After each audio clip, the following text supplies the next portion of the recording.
Maybe those bussy lips are a little too sensitive. Oh, those little bussy lips, huh? Want to blow your mind here, Yuban, on a smoky Sunday morning. It has to be some of the snacks that were out, because I don't know how these people are getting the munchies and just, what are they, just eating carrots? What the fuck is going on? Because I can't do it. I see Rice Krispie treats and I'm like, that's going down. Film that was never created called Shazam with Sinbad. People think that they saw a movie from the 90s called Shazam with Sinbad, which was actually Kazam with Shaq. And yes. People say, no, I actually saw it. I saw it. And everybody's saying, no, I don't care what you say. I don't care. I saw it. It was a movie I saw. We had the VHS. My mom rented it. Saw it 6 times. I think your butthole lips are just a little bit more sensitive. I had the worst movement I've ever had in my life. And my wife comes into the bathroom and she's like, oh my God, it smells like you shit vomit. In the realm of beard loss, a trio strong and true. Yuban, Brandon, and beard loss with tales both old and new. Their whiskers like a forest, their knowledge like a stream, guiding us through beardom and culinary dream. Beard loss, the sage of facial grace, with whiskers flowing, setting the pace. Yuban, the jester in clouds of green, laughs and wisdom and sight unseen. Brandon J McDermott, food daddy supreme, a feast of facts, a culinary dream. Welcome back, episode 218 of the Beard Laws podcast. Super excited to the voice you're hearing. That's me. That's Matt. It's Beard Laws. Joining me, as always, Yuban Whakinov. Where's he whacking off? Who's he whacking off? When's he been whacking off? How many times has he whacked off? All of the whacking off. His real name, apparently, is Brandon. So we got Brandon squared. The other Brandon J McDermott. What's up, fellas? Not too much. How's it going? Oh, it's fantastic. We were talking a little bit backstage, and don't want to talk about it a lot, not because I don't want to, but Yuban and myself, we got asked by Copper Johns to MC a live event last night. And anybody that's listened to Triple T or the Beard Laws podcast, we're adults. And sometimes we say adult words. Every once in a while we drop an F-bomb or shit or ass. Or somebody told me that you're allowed to say ass because it's in the Bible. I don't know how true that is. I haven't read it or been to a place that does it. But I'm gonna believe them. But we made it over 2 hours without swearing. And we did have a rule. Every time we swore, we were going to go ahead and put 25 cents into a donation because they were raising money for a really good cause called I Got Your 622, IGotYour622.org. And what they do is they pair service dogs with first responders and military people that need the help, need a dog. I think it's like $1,500 for a dog. And last night they were able to raise more than that. So somebody has the ability to get a service dog. So if you know anybody in the Utah area, or maybe it's even the nation, I can't exactly remember, but you can go to IGotYour622.org and you can fill out, you can donate, you can volunteer. They actually brought a dude that had one of the service dogs who happened to have a great beard. And it was just really cool to see how much that dog really does help him. So it's a good thing. And it's one of those things. It started because the guy that started it, Brian, ex-military and everything like that. And he, as Tyson said, so I guess you can say it over there, he tried to undead himself, I think is how he referred to. And from that moment, he was like, wow, something has to change. So thankfully he got the help, and he continues to help other first responders and military people. And it's such a good cause. So super excited. Thank you, Tyson. I know you're probably not going to watch or listen to this, especially not with the family, because we do say some adult stuff. But thanks for letting us do it. It was a cool experience. And obviously, thanks, Yuban, for staying up late on a Saturday. I thought it was Friday the whole time. Yeah, no, it was a good time. It was there were some pretty good looking beards there. Even with the kids competition, it was nice seeing the different types between having Lego or the one with the walker and everything. Yep. Now, did I think that I could last a whole 2 hours without saying at least one curse word? No. I was super proud of myself. We kept making little mile markers. We're like, hey, it's been 30 minutes, man. It's been an hour. Right? What's going on? I didn't realize that Tyson does have a terrible perception of time. I will say that, because he would be talking to us. He says, hey, guys, we're getting ready to start here in like 30 seconds. So, I'm really excited that you guys are here. Sooner or later, we'll start in like 5 minutes. Can't thank you enough. I'll see you in 10. And we're just like, what is it? When are you going to be back here? 45 minutes later, he's like, you guys ready to start? We're like, oh, yeah. We're ready, buddy. Yeah, whenever you are. And he's like, yeah, that only took about a couple minutes. And I'm like, just a few.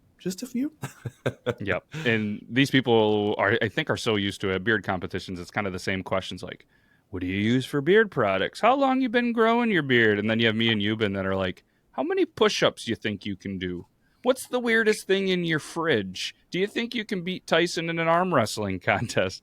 All this random stuff. And it was kind of cool. There was, I don't know how many people, but there was kind of like a live audience. There was people there that could hear us, and we were getting a lot of laughs and stuff. So hopefully it was a pretty good event.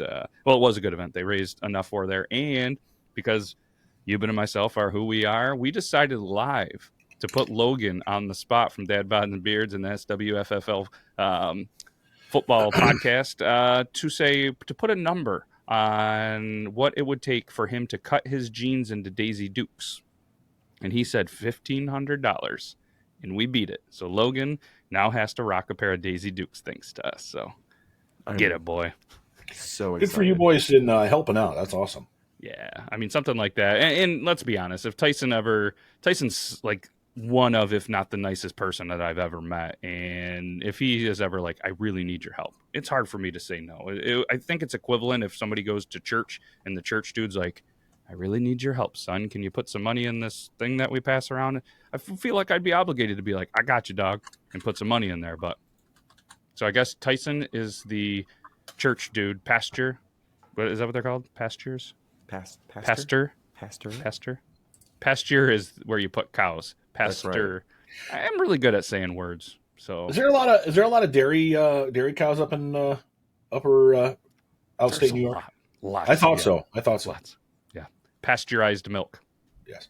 Mm-hmm. Again, shout out to you boys for helping out with that. That's great. Always a good way to give back, even if you're remote. I mean, it's volunteerism is important, helping your community, helping folks around. Whether your community is your town or your community is the beard community, it's great to help out. Yeah. I do want to point out the fact that Yuban's shirt, it looks like there's a Ritz cracker on it, and I'm just so fucking hungry right now. I thought it was a cookie. I kept looking down. I was like, did he forget a cookie there? My Dragon Ball. No, I was looking though. I was like, like those little breadsticks with the cheese that you get for like little kids or whatever. It's the dipsticks. Yeah, like little dipsticks. Like sometimes they have pretzels or whatever. I saw one of those over there, and I was like, but it was my fat ass ate it yesterday. Apparently, usually I don't make eye contact with me when I'm eating one of these things because I'm gonna stick my tongue in the cheese thing and I'm gonna get every bit of that cheese out. Apparently, this time I didn't, and so I saw a little bit of that orange. I'm like, is there a snack in here? Can I eat this during this podcast without them noticing? Empty. Hope so.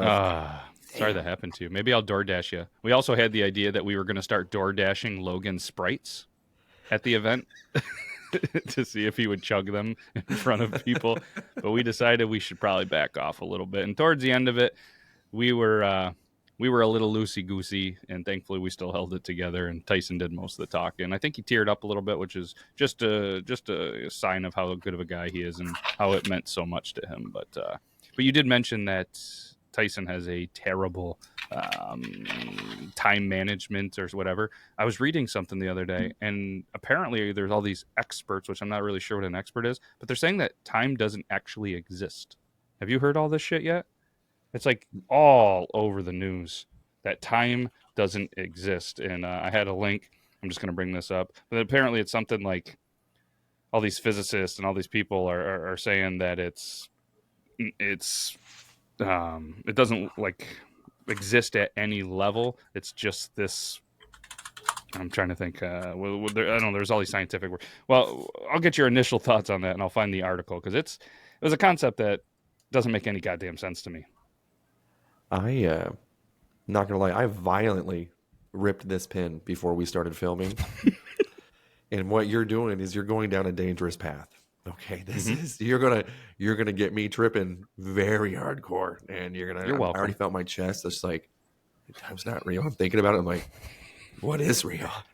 What's going on? No, I don't like that. I don't like that one bit. Don't look it up. Don't share that with me. I'll be back whenever you're done.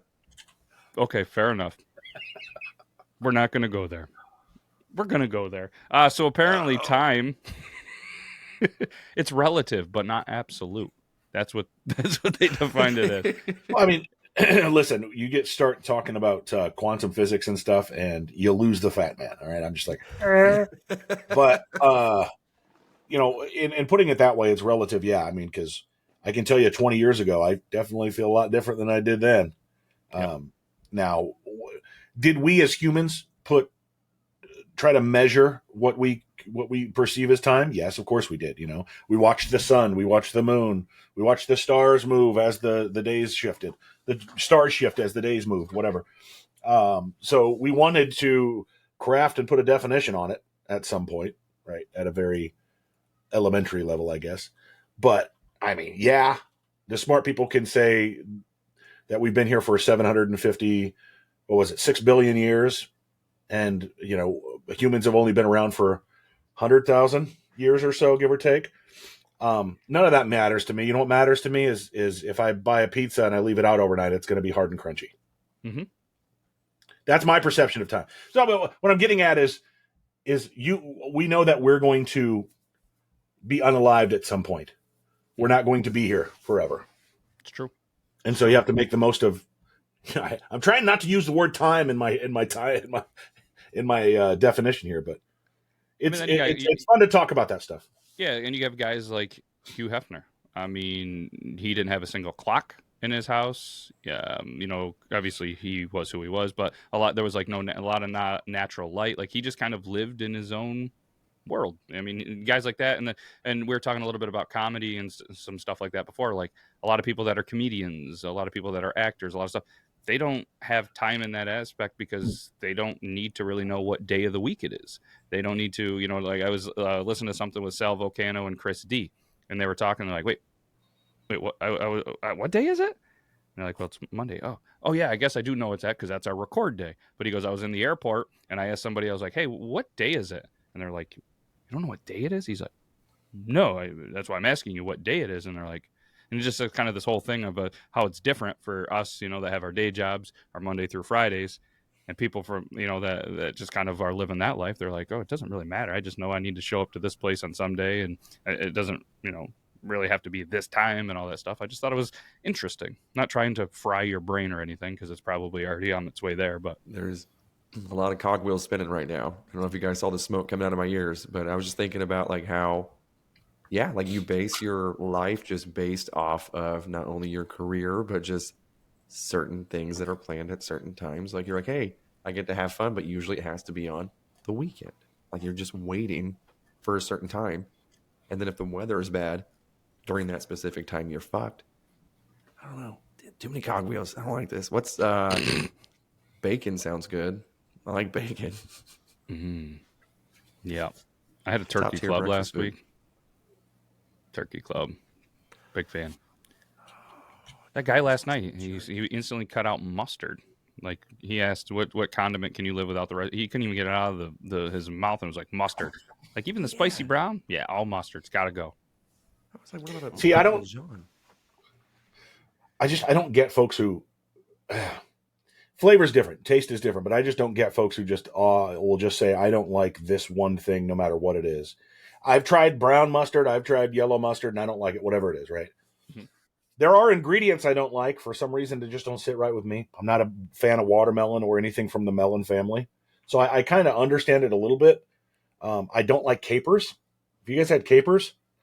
Very strong flavor, very like vinegar-based flavor, but it's not like pickles vinegar. It's just a weird, overpowering flavor, and people use too much of it, and so it just like I've seen it in like salmon dishes and in fish dishes mostly, but it's just too much. It's too strong and pungent and powerful. But mustard, my dude, mustard is delicious. It's great. And I wanted to be like, so you don't like barbecue food? Because almost every single barbecue uses like a mustard as a bind or in a barbecue sauce. Like mustard is so universal. I don't understand how I can hate it. That's just blasphemy. What's great about condiments specifically is yes. Got some condiments. No, I wouldn't suggest putting that on. The great thing about them is that you can mix and bind them together. Barbecue sauce and mustard together makes the most delicious, like Carolina-based sauce that you'll ever had in your life. This Carolina Gold, basically. I'm not a fan of ketchup, but if you mix ketchup with other things, you get stuff like barbecue sauce, right? Hell yeah. Thousand Island dressing. I mean, there's just so many different condiments that are out there that are just a mixture and a combination of other things that are just terrific. I love it. Did you know the Thousand Islands dressing was something that was created up in my area because we are the Thousand Islands area? and there was a entrepreneur who owned a bunch of stuff, started hotels, and actually I think it's the guy that I can't remember, but it's been a while, but I think it's the guy that did the Bolt Castle, who built this whole castle on Hart Island for his wife, had this whole castle being built, wife passed away, and then he just walked away from the whole island. So the Bridge and Port Authority actually bought it, and now you can take a boat. They've been restoring it. It's a really cool thing. Like if you guys ever end up coming up this way to visit, that's like when people come up here, they're like, what do you need to do? You got to go to Bolt Castle. Like it's a day. It's a cool thing. You get to get on the river, get on a boat, walk on a castle on an island, and it is gorgeous. And Thousand Islands was up this way. It was him or something else that we covered in the Yorktown. But we were talking about fruit. Have you ever heard of star fruit? It's really called a carambola, I think.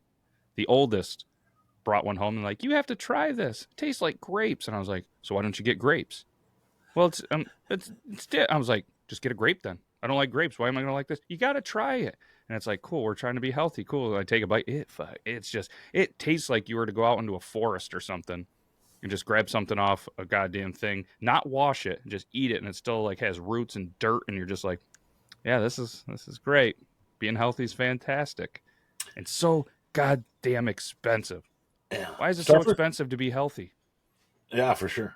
Starfruit's got a weird aftertaste to it. I'm not a fan of it. It's and I'm with you there. Yeah. It's one of those things where you try it once, like passion fruit. What's that one that's like the white fruit with the black seeds in it? Oh God. Oh, shut up. Yeah, I'm gonna leave that one be. While you're looking that up, wasn't a name back in the day mints? Wasn't that like a popular name, like for females?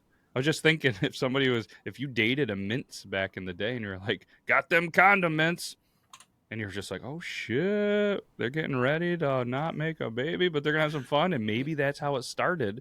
It was Mintz's husband that went and got some probably sheepskin condoms. I was like, got them condiments. Let's call that ketchup and mustard. They're condiments. I wonder how that came around. Sorry. Dragon fruit.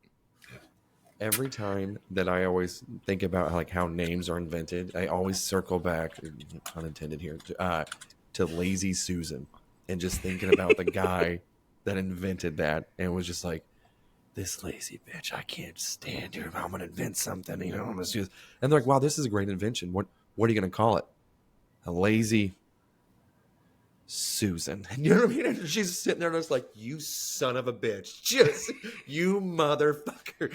Every time. It just warms my heart knowing that guy got the last laugh and now everyone just calls it a lazy Susan. We got to bring them back. I have 4 in my house. 4. So if you guys don't have any, I'm keeping the average up for you guys. I'm one. Since we're talking fruits, have you guys seen the like non-GMO bananas? No. Like bananas naturally have these big seeds in them. These like, you know how like banana have like little seeds and you can eat the whole thing and there's no problem, whatever. Mm-hmm. Banana, like, let me send you a picture. It looks really weird. Oh God damn it! Probably should send the right thing. The banana says, "Let me give you my." Although the wrong thing could end up being pretty funny. You sent me a link that says large seed and I don't know where to go. But yeah, these bananas have these like really huge seeds in them, and you obviously can't eat them. I'm guessing they would hurt your teeth. But it's kind of off-putting. You look at it and you're like, ugh. Oh. I looked at white fruit gets black seed, and that is not what popped up whenever I looked. What is this? Oh, gee, I would think that was mold. Yeah. And you can Google other versions of it too. Like there's a bunch of different, but natural wild-grown bananas look like that. You say banana, I say banana. Okay. Banana. Interesting. Banana. You mentioned watermelon being gross, and I 100% support your decision with that. I think mine is mainly just, it's a texture thing. It's like, ooh, you guys want some cotton candy water? That's what this is. It's just little chunky water. Just want to eat it? I'm like, no. No. It's just, no, I don't. It's not good. The textures is it's like touching wet food in a sink. No, thank you. Holy shit. I was looking that up because I was really curious about the name mince, which was a really popular name. There was thousands of them in the U.S., according to a census in 2010. But condiments has been around since ancient times in Greece, Rome, China, and India. The word condiment comes from the Latin words condimento, which means spice, seasoning, or sauce, and condir, C-O-N-D-I-R-E, which means to preserve, pickle, or season. Educational show. We Look at learn us go. something every single week. Mustard has been around since 300 BC. How can you hate it? Yeah, it was used by ancient Sumerians in 300 BC. Who invented the spicy brown? Honestly, because if there's a statue that needs to be erected, A French it's that chef one. made mayonnaise in 1756. Ooh, I don't like mayonnaise anymore. The French. Oh, oui, oui. Si, oui, oui. Ketchup and mayonnaise combo, though. Talking about mixing two of them together, that is just top tier. It's a beautiful thing. And a little bit of relish. and then you The got brown big mustard sauce. plant originated in the Himalayas. Did you know that? I did not know that. Brown mustard is the base for most American and European mustards. It's also the mustard served in Chinese restaurants in America. Brown mustard has a strong flavor, stronger than the white mustard. You know, I'm going to hijack this. I'm sorry, but you brought up Sumeria and Sumerians. You know, we talk about history and what we know about recorded history, and I'm not going to be exact on the number, but humans have been 69. around.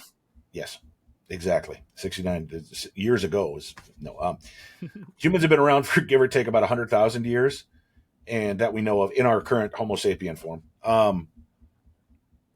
Recorded history that we know of civilizations only goes back to Sumer or the Sumerians, which is about 3,100 years ago. Before that, of course, people existed, but we don't have any information on them. We haven't found any details about them or anything like that. Isn't what my point being is? Want to blow your mind here, Yuban, on a smoky Sunday morning. Isn't that crazy to think that it only goes back about 3,100 years BC? 3,100 years BC, so about 5,000 years ago, is all we have for recorded history. In 100,000 years for humans, 6 billion years for the universe. It's because time doesn't exist. Just bacon. Tommy Wawingy. All I picture is Yuban's brain saying something like he just can't get over BC. I feel like there's funny acronyms running through his brain the minute that you said BC, and I just feel like he's stuck on that. Maybe I'm wrong. No, it's just the time situation again, and then you just think about all these other things, just like again how old the Earth is, and just in relative how small we are compared to the entire universe, and it's just again a dark, deep path of just realizing how truly insignificant you are. And I'm gonna hit my pen one more time. This is too deep. Cause I'm in too deep, and I'm trying. There's your karaoke for that. That's 3 in a row. I'm gonna start charging you folks. I want to clarify that it's what we know of civilizations, not that we haven't found nomadic tribes with beads and things like that that predate that. It's that we haven't found an actual civilization of an actual like settled place. True. That is true. That is crazy. I don't know. It's just, and honestly, what gets me now is the fact of, let me see if I can go down deep your guys' little mind holes here. What makes me nervous is the fact that, you can come into my mind hole anytime you want. Oh my God, I just got 2 forms of consent from each of you. I'm excited. Okay. All right. Well, the fact that everything is going digital, okay, it makes you think that if society were to collapse or something significant were to happen to where catastrophic, something, everything, say if the internet gets turned off, something like you're losing a lot of everything that we're keeping as digital now. I fear like what's going to happen when all these, books and everything else, because we're printing less, we're doing all this stuff, ceases to exist whenever something bad happens.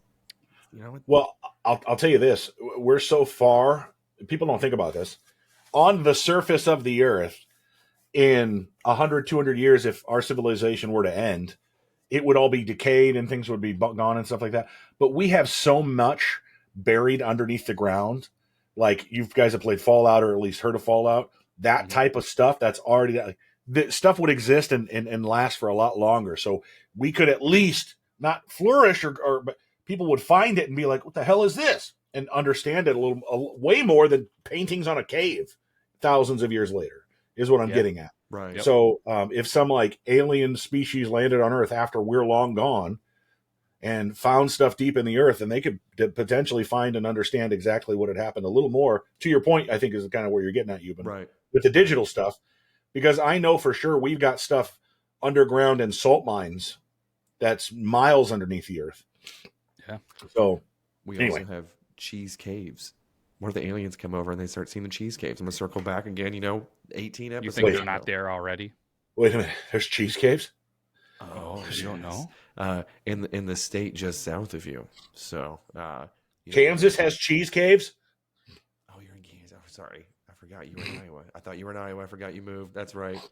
Missouri has some cheese caves down in, I want to say just towards Joplin, Branson, Springfield area. So there was some cheese caves. So thousands of pounds of American cheese are in these caves too. They were limestone mines, I believe, that they converted into these cheese caves. There might be some in Kansas. There could be. Yeah. But I know there was a lot in Missouri. And I was like, if we ever need to And make it a road started in trip the 80s when they were doing this. That's some top government queso. Hiding in them Imagine caves. the cheese they're not telling. It's funny that you were throwing all this stuff back, because on the day that this recording comes out, it's actually National Letter Writing Day. So make sure you guys all write a letter and then scan it and email it to matt@beardlaws.com, and we'll share your letters, because I'm not giving you my address. I can give you the studio address if you really want, but email me to get it. And I think it's the start of Hanukkah. So happy Hanukkah, everybody. My math might be wrong, but I'm pretty sure the 7th is Hanukkah. I don't know, though. We're going to go with it. I'm pretty sure. It's also it is National Cotton Candy Day, though. National Illinois Day. I just brought it back up. And it's National Joy Day. National Rena Day. And National Judith Day. So shout out to the Judas, the Renas, and Cotton Candy in Illinois, Hanukkah, and Flag of India Day as well. So hopefully you all are enjoying that December 7th. Wild. We were talking about old stuff and stuff underground. Did you guys hear the story? And I don't know why it kept popping up on all my news, but they found skeletal remains in Florida in a lake that was like, the lake's apparently up to like 200 feet deep or something like that. And they kept saying that it could be historically significant. Every article that you find about this, it just says historically significant. So my initial thought is probably because they're really old bones, but apparently this husband and wife were diving in this lake, really small lake, and they're usually finding this or garbage or whatever, and she thought it was a motorcycle helmet, picked it up, and it was a skull. And then they were finding vertebrae, they were finding legs, arm, all these other bones. So obviously they get the cops in and all this stuff. And if that's not crazy enough, the article goes on to say that the police then had to surround the lake with rifles because there are a ton of 8-foot alligators that live in this lake. So you have this husband and wife that are diving the lake, and all these residents are like, we would never swim in this lake because there's so many alligators. And these people are recreational diving in there, and then the cops had to protect the divers to go get the stuff out because there were so many alligators in this goddamn pond. Lake, sorry. But yeah, it was they actually searched 200 feet below the surface to get to the bottom of this lake and get as much of the remains and stuff. I mean, so when you guys hear historical find, like, what are you guys kind of on the same page as me? Like, it's probably historical because it's super old. I'm thinking, or is it like Jimmy Hoffa, or is it like what is it? Somebody it's deep down in there with the Gators. Is it somebody celebrity wise? Yeah, you never know, right? I mean, I'm intrigued, and I think a lot of folks will be reading this and hearing this. Mm-hmm. It could be something like some Jimmy Hoffa stuff. Who knows? Yeah, that'd be wild. But yeah, nobody's really talking. It happened 2 days ago, again in Florida. But and it could be just one of these things that maybe when they were doing a press conference and the sheriff person was just like, it's going to be a historical significant find, and now the internet is just like, every single article put the headlines obviously historically significant. So I'm like, okay, you guys better find some shit. I don't mean to again hijack the conversation, but since we're kind of going along, that we talked about time a little bit in this, the essence of time here. I've gone down the rabbit hole, and my algorithm on Facebook is completely fucked because I read a lot of comments on stupid posts that have to do with the Mandela effect, which I'm sure you've heard of. Mm-hmm. Yeah. Of course. Specifically with the film that was never created called Shazam with Sinbad. People think that they saw a movie from the 90s called Shazam with Sinbad, which was actually Kazam with Shaq. And Yes. people say, no, I actually saw it. I saw it. And everybody's saying, no, I don't care what you say. I don't care. I saw it. It was a movie I saw. We had the VHS. My mom rented it. Saw it 6 times. That's the evidence that people have for it. Now, I, of course, being a forward-thinking person, realize that they're full of shit, and that's not how it happened. And we just misremember things and get into groupthink so easily when we find other people that think things. We attach ourselves to that. Another one, we've talked about this before on the show, Matt. I mean, going back probably a year or so. Berenstein Bears. We remembered how it was spelled. Of course, it's not spelled Berenstein. It's Berenstain. And there's other forms of the Mandela effect. But anyway, my point is people can't even remember shit from 25 years ago.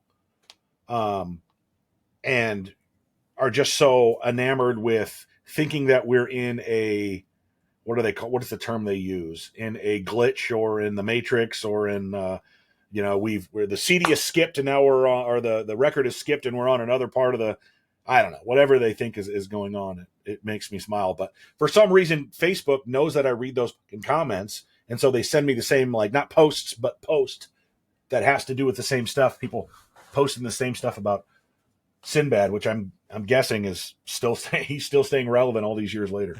Good for him. And it's funny because if you do Google Shazam, you can actually buy the VHS.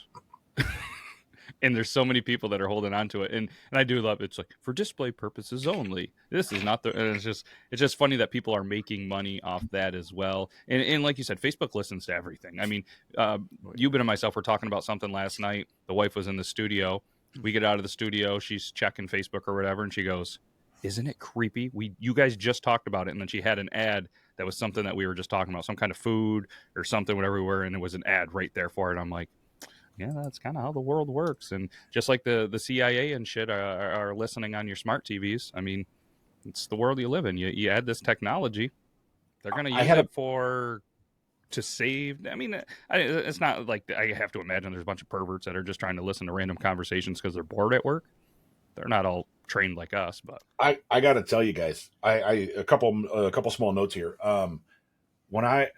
So if we as Americans, not to get I never get political, but if we as Americans put up with all the stuff that happened after 9/11 with the Patriot Act and the NSA tapping our phones, which is, well, I mean, this isn't a conspiracy. It's well documented by NPR and by PBS and by other outlets, the New York Times and Washington Post, etc., that we know about, and in congressional stuff that we know about. If we should have no problem with, and I say this tongue in cheek, with the fact that our phones and our TVs and our smart devices listen into what we're doing. It's widely known. It's no longer a joke. We know that to be true. A professor once said to me in class, to our class, not just to me, he says and I don't agree with this, but he said that's the trade-off. We trade off our freedoms for the convenience that this technology brings us. And I push back on that a little bit, but that's the thought from at least one side of the coin, or maybe there's more than two sides to a coin, but that, this technology is giving us everything, information at our fingertips, the ability to purchase a hot dog from 3 miles away and have it delivered to my house in 7 seconds. Well, not that fast, but you know what I mean. Yeah. I can purchase all my Christmas gifts and have them delivered right to my house in the middle of nowhere from China or Taiwan or Japan or Albuquerque. So Mexico. Yeah, I mean, it's interesting, but I think at this point we should realize and know, to your point, Matt, that our devices are listening to us. Yeah. Yeah, and I'm loving watching the wheels turn in Yuban's brain as we talk about this, and the eyes potentially should get a little lower. They're getting a little wider, but it was something that stands out because we were talking before we pressed live, and one of his kids had one of the greatest quotes ever: "Go touch some grass." You know what I mean? We were talking because our kids were screaming at each other, not mad, playing a game, excited, but talking to each other on devices playing games, and it's like, man, we got all these, and even a buddy of mine who's a coach, coaches basketball, and just can't believe the lack of people that want to play sports, that want to, be active and do this. And it's just, it's a weird time to be alive. Like we were talking how, like everything cycles, fashion, haircuts, clothing, and how it seems like the 70s and 80s are coming back hard with the feathered hair, the mustaches, and all this stuff. I mean, at least where I am, I have to imagine it's just about everywhere where it's coming back. But I was like, yeah, it's cool and all, but man, you look at the 70s, there wasn't like any fat people. You know what I mean? And there's a lot of us out there, and I can say that I'm not the skinniest, I'm not the fattest, but there was a lot more. You see all these pictures of like Woodstock and all this stuff, and the feathered hair and this. So you have people rocking that are huge. You know what I mean? It's like, what was it? So I was like, you know what? I think we need to, make smoking more sociably acceptable again. That's gonna make the appetite a little bit. But one of the kids was asking, like seriously, why was everybody so much skinnier back then? And I was like, well, I don't know this, but I would think they're not sitting on their ass as much. There was a lot more hard labor jobs. Less technology, less junk food, I would have to imagine. I don't know. Again, I didn't grow up in that time, but a couple of things. And I know Brandon's like, I mean, let me in. No. I just want to say, I think you said something that's great that we all should understand and get behind and realize when we're talking about things is sometimes it's okay to say, I don't know this. I don't know all the answers, but there are definitely lots of contributing factors. The fact that I spend a lot of my time, and not just me, but a lot of people in the world, in front of a desk, in front of a computer, playing video games, working, watching a TV. The family structure has changed in the world, in America specifically, I only speak to, in that, what are we doing with our family free time? Are we spending time in front of a television? Are we spending time isolated from each other in different parts of sitting on our bed? My wife and I sit on our bed and scroll our phone for about an hour before bed. And that's not, I assume that's not abnormal from what a lot of folks do, where maybe back in the day, folks were reading newspapers or magazines and it wasn't quite that different, but now it's a screen. But we're making babies. But we're not moving as much. And there are exceptions to that rule, of course.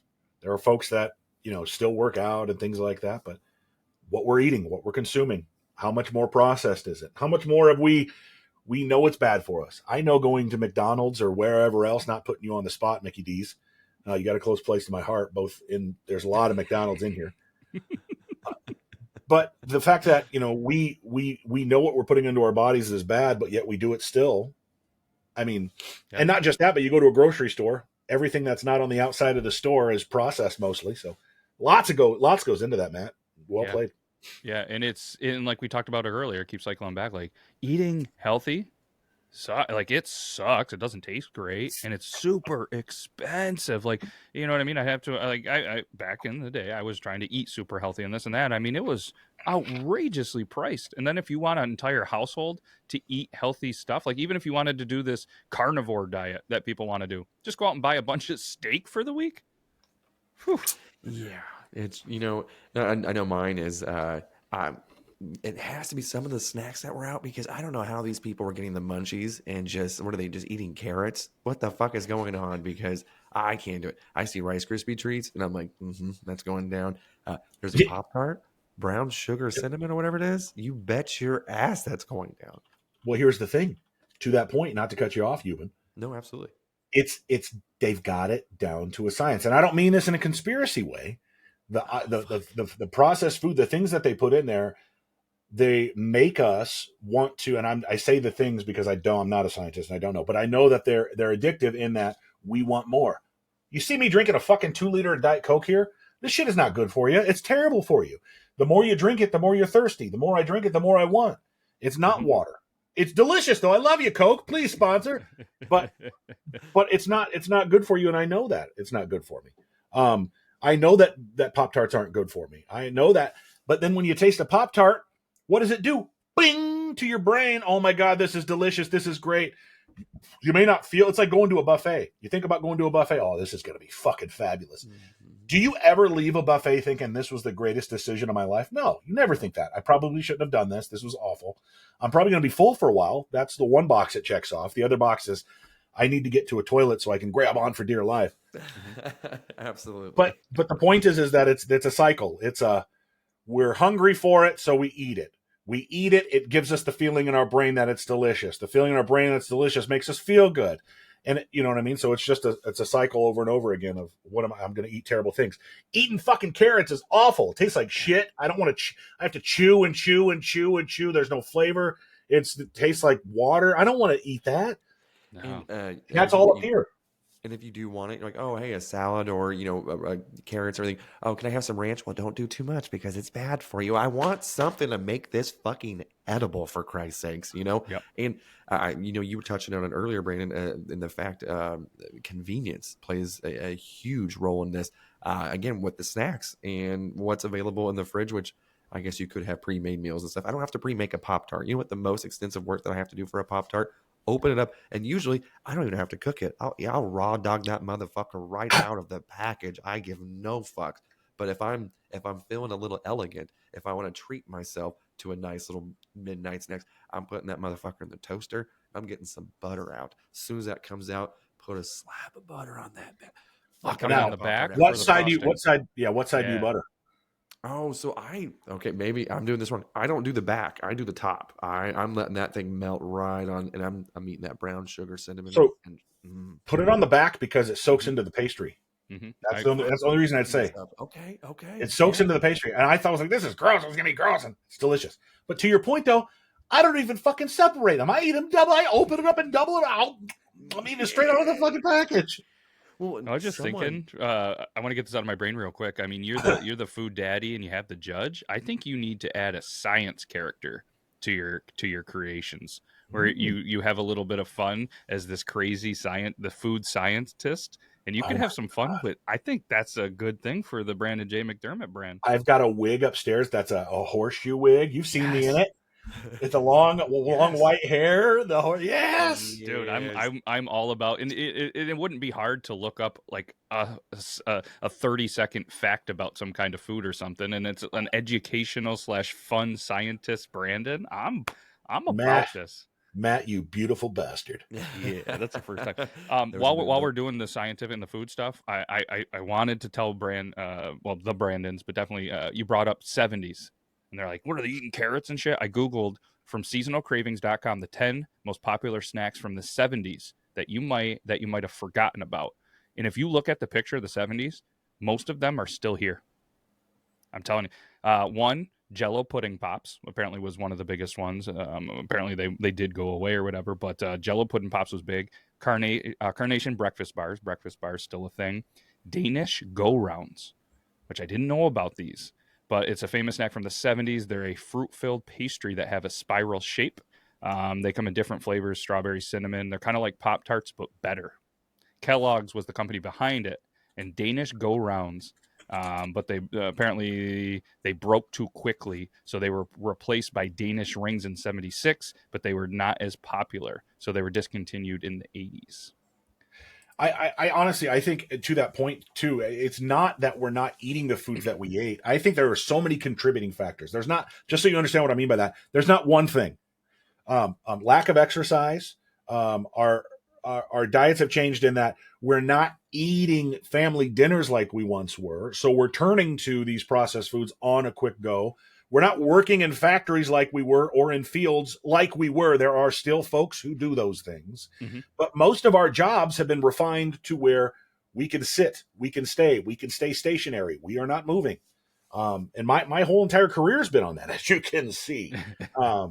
Being a journalist, being a writer, sitting in front of a computer. Sure, I'm in the field and every now and then. But, so there's so many different things that contribute to this. And I think the biggest thing that has kind of exponentially moved us in that direction are the fact that I'm looking at a screen, but when I'm done looking at my screen, I'm going to go look at my other screen. You know what I mean? And then when I'm done looking at that screen, I'm going to check my other screen to see what time it is. And then I'm going to, so there's just so many things that are catching our attention and that we're not moving now. We're staying more stationary. I mean, every time I look at my smartwatch, I'm just like, dude, I'm Inspector Gadget. I fucking love this. I never thought I'd have this in my entire life as a kid. Now I can afford and wear a smartwatch. Like, hell yeah. Dude, I go shopping and it's the greatest experience now. I put my fucking AirPods in, and I'm walking, and all I have to say is Siri skip. Because I'm listening to a playlist of like fucking. I'm like going into battle. Get out of the way, Marjorie. Like I don't have to talk to people or listen to people anymore, and that's awful. Like if you think about it, like that's awful. Like I get to the line. I don't even take my earpods out. I don't even mute. I went to, okay, so give you a quick story. It was the day before Thanksgiving. Fucking awful. It was so packed. I had to park in the very last spot on the parking lot, all the way at the end, after driving for 60 seconds in circles until somebody left. Like that's how packed it was. Wow. Get inside. People were just like being rude and stuff. And I just had my AirPods in, so I was okay. I was going to get that. I get to the front of the line and ring my stuff up. And I know what this guy's going to say. Don't even need to stop my music. He says, do you have a rewards card? I have a phone number. And so then I read the number off and I look at his lips and he says, like, repeats my last 4 digits. And I say, yes, that's correct. And then, do you need help out? No, I don't need any help. Thank you. Merry Christmas. Merry Christmas to you too. Like I don't even need to stop talking. Like I can tell he's kind of frustrated and mad that I haven't even like stopped my music. He probably can hear it because I've got it blasting, but I don't want to. I've got anxiety, so like I can be in my mode and my place without having to be filled with. Anyway, I know that was. It's funny. He's going in his mind. He's saying the number and it's all calm, but in reality, if you were to take the headphones out, he's like, "It's 1, 2, 3," and super loud. 8, 7, 4, 3. Merry Christmas. Thanks, Todd. Have a good day. Not to hijack this conversation and go back to Pop-Tarts here, but I was like, you know what? There's one thing that I like to do. Like I was like, is there any Pop-Tart hacks? Because we were talking about the butter and everything else. And one thing that somebody mentioned to me on TikTok a few years ago was putting them in the freezer, and just you would be able to break them off, and just the way that it melts in your mouth and the way they eat it, they go, it is awesome in the freezer. And I was like, oh, that sounds good. And they said, put it in your ice cream. And I was like, oh. Delicious. Delicious. So then I go on and I was like, let me see some Pop-Tart hacks. And I'm rarely on Reddit. I probably should be on it more, but no, it's good. And it says, does anyone have Pop-Tart hacks? And gullible me, this guy goes, hey, if you put it in the microwave for 30 seconds and you cut off one of the edges and you blow it up with your mouth like a balloon and you fill it with whipped cream, I'm like, God damn, my mouth is watering. I'm like, this sounds amazing. And then he goes, it makes the perfect fake vagina. And I was like, you had me the first half, you son of a bitch, but I'm still going to try the second half. God damn. I was like, so what's your question? Go ahead, Gabby. No, that was the reason. So if you saw me like hyperventilating earlier, I apologize. That caught me completely off guard, but also I'm going to try it. What's your favorite Fat Boy sandwich? Like your go-to that I shouldn't be eating this. Nobody's ever done this. It can be sweet or savory. If I told anybody about this, they would definitely be like, what is wrong with you? Yeah. So I guess, if I'm going for an actual like sandwich is probably just like a genuine club and I'm putting chips on it and stuff. But if I'm going fat, I'm going to die after this. Probably it's a cheeseburger, and it's considered a sandwich. It has 2 grilled cheese sandwiches as the buns with bacon in it. So it's a grilled cheese sandwich, thick one with Texas toast, bacon. Then it's 2 cheeseburgers with bacon and cheese in it. What kind of cheese? Another grilled cheese sandwich. American Swiss?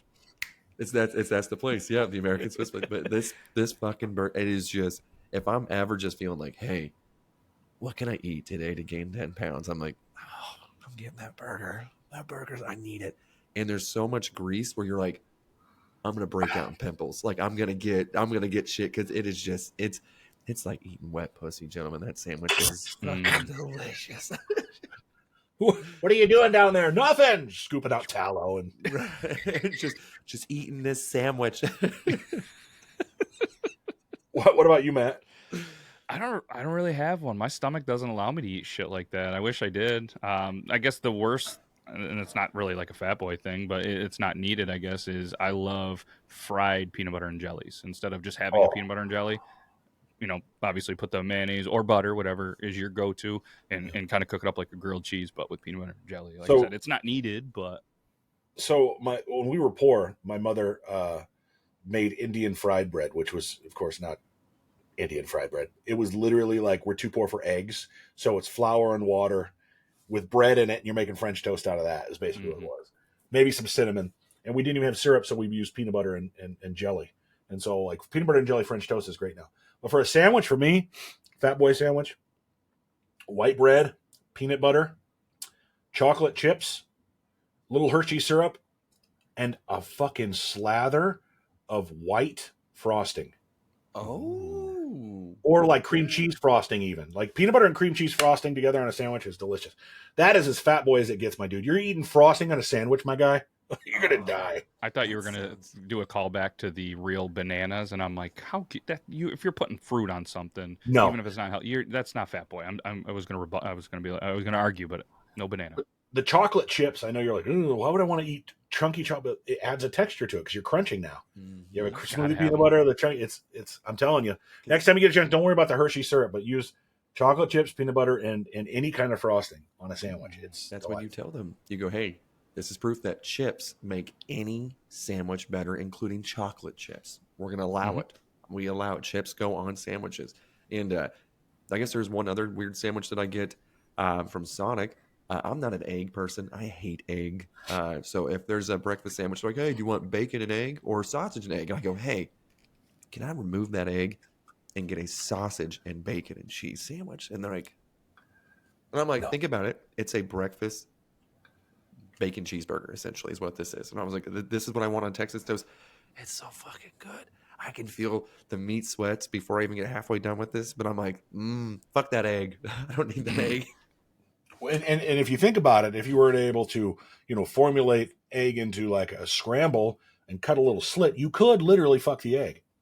Oh, see, there's so many. I didn't even go down to the third option on Reddit to see if there was potentially any other way to fuck this Pop-Tart. But if there has to be. There's always another one. I guess too, and the sandwiches, because you were saying French toast and stuff, the Monte Cristo. I haven't had one in a while, but isn't that French toast as the bread with all the meats and the mustards and everything? Isn't that what they're called, the Monte Cristo? Have you guys? Monte Cristo is literally just it's a sandwich, but they deep fry it, and then they put powdered sugar on it. So it's battered. Yes, it's battered and deep fried. I don't know if it's necessarily French toast, but okay, yeah, I thought up here, yeah, it's an egg dipped or battered ham and cheese sandwich. So kind of like, I guess, like a French toast. But yeah, those are delightful. Those are fantastic as well. Maybe the ones here, again, texture thing is too sweet. I tried it, and it was just like, oh, hey, here's this hot ham and cheese with a lot of sugar and powdered sugar, and just... What about the opposite side of that coin, Yuban? What about a cheese Frenchie? Elaborate. It's a grilled cheese sandwich, egg battered, either like a not cornmeal, but like a cornflake batter on top of that, and then deep fried. And sometimes people put a little mayonnaise in the sandwich, so you're getting cheese and mayo in a deep fried grilled cheese sandwich. Is that a Nebraska thing? Yeah, I don't know if it's just Nebraska, but yes, cheese Frenchie. I typed in cheese Frenchie, and it says Nebraska's deep fried grilled cheese sandwich. How to make a grilled cheese Frenchie, Nebraska, and it just was linking everything to Omaha and Lincoln. Oh shit! Well, yeah, I suppose so. Ritz crackers somebody used instead of Ritz crackers, like crumbled up as the thing to dip it in. Ooh, I know what I'm making. Oh my god! It's delicious. I've seen this before. It's delicious. I haven't seen it as well, and that's going to stay up on that Google tab. God, I'm hungry and hard. This is... It's so good. How can you have a bad grilled cheese sandwich? I am a sucker. I want to do Doritos. Like I want to do like a crunch of just like Doritos or something. Fuck, the possibilities are endless. Red or ranch Doritos? I like the barbecue ones. Have you ever had the barbecue Doritos? Top tier. My favorite Dorito, the green salsa verde. Oh, a spicy cheese, bro. I'm gonna send you guys so many pictures of all of the fat foods that I'm gonna be eating this today. They're like, hey, do you still have your feet? That's what you guys are gonna ask me tomorrow. I'm like, nope, not at all. That ice, I think I have all the ingredients to make your dessert sandwich, Brandon. And you bet your ass I'm trying that today. I think I have chocolate. Oh, dude, it's the only send thing a picture. I'm missing. Oh, absolutely. Doesn't even matter what I usually. So you could use chocolate frosting, but I always go with the white or the cream cheese frosting. See, I don't like a lot of chocolate, so I'm thinking, and I'm wondering too. Like you were talking about the texture of the chips. I'm almost wondering, I think I have the Reese's peanut butter chips. Oh, Oh, So hungry. So hungry. the first time my wife saw me eat that, she was like, "What are you doing?" I was like, "Woman, just take a bite." Not eating that. Took a bite, and she was like, "Can I have another bite?" I was like, "Yeah, you bet your ass." can you make me one? That's What how you it don't always know goes. is when you're at work, she has one probably once a week. Oh yeah. Yeah, Oh yeah. that's calling That's it the what. So is that a thing or is that a you creation? Because if you created it, you got to have a name for it, right? Did I miss the name? Me? Oh, I've never even named it. I suppose we should. I probably should do a video on it. I think you should, and then eventually that's gonna. But jot these down because when you have two different cookbooks, the fat daddy judge or the you know what I mean. You got that cookbook, then you're gonna have your scientific recipe cookbook. So, Matt, I need to talk to you. If I were to want to do a cookbook, could you send me in the right direction on like illustration, who to use? And I know we can do it on Amazon, so that's not a problem. But Yep. Yeah, Amazon, and like I said, and some people, oh, Amazon. And I talked with Reed the other day, Reed the Llama King, who put out a book, and he did the whole self-publish and everything, and he has a lot of books that are chilling in his garage to the point he can't get there. And we did bring it up because any of the books that I did went right through Amazon Publishing. It's like, why wouldn't you? It's print on demand. They take their cut. You have to not have a publishing company. The only downfall is you don't get the added benefits of having a company help market it, help publish it, help edit it, all that stuff. But if you're doing a cookbook, and yeah, when you we have could. and when you have your own brand, I mean, Mm-hmm. like you don't need a company. You throw it out into the ethos and hope something good happens. Yep, And yeah, you're I'm actually doing it. talking with somebody too because I'm in the process of a third book, so I'm going through another illustration thing. So yeah, definitely.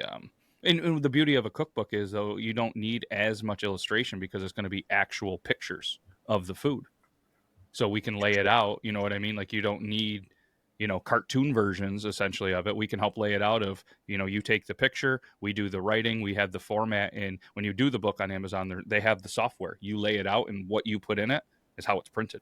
You just pick a size, you lay it out, boom. Love it. Yeah, we're gonna look at $1 million ideas.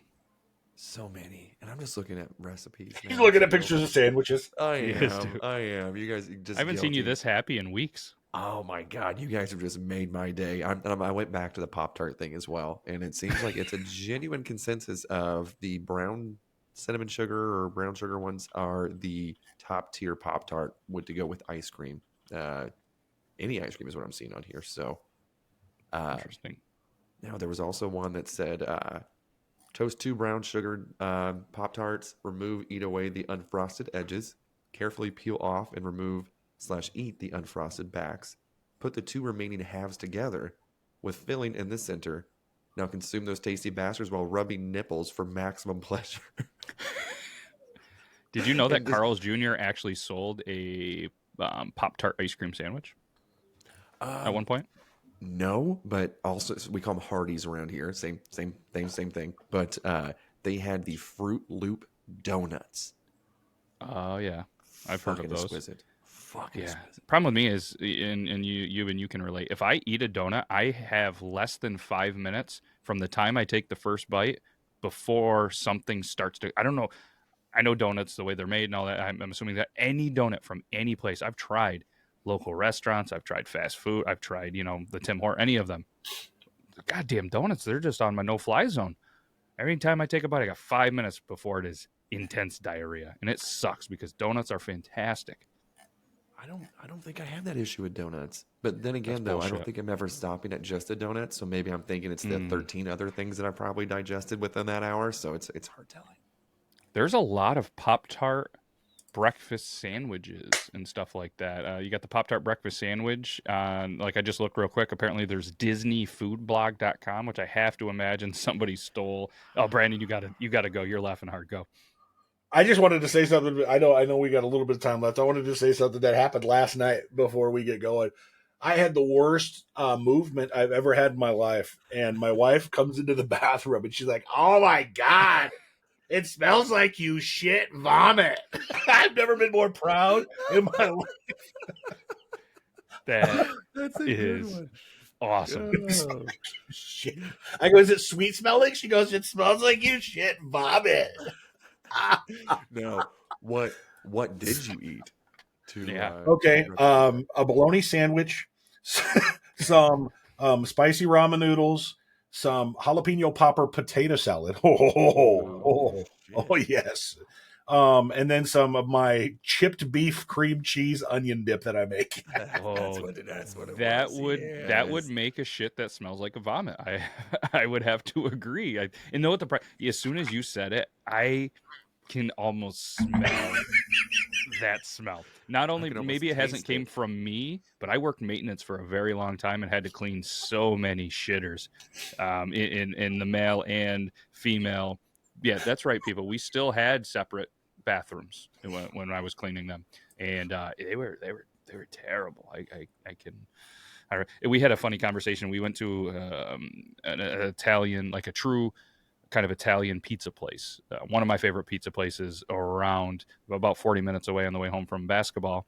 It was an extra large pizza, 20 wings, and of course it's me and all the girls, and we crushed it. There was not a chicken wing. There was not there. They had this sauce that they've created, the Raven sauce. It's like a sweet and spicy sauce. Most of the girls don't eat chicken wings, but all of a sudden they said, "Oh, I want to eat some chicken wings." A little bit spicy. The medium had a little bit of zing to it, and so did this sauce. And the middle child was like pounding water, not a chicken wing, not a spicy eater. I'm like, "You good? My lips are burning." So I was telling you, and I played the old, "Hey, your lips are burning. Let's stop and just get ice cream." You know what I mean? So I'm like, "Yeah, ice cream."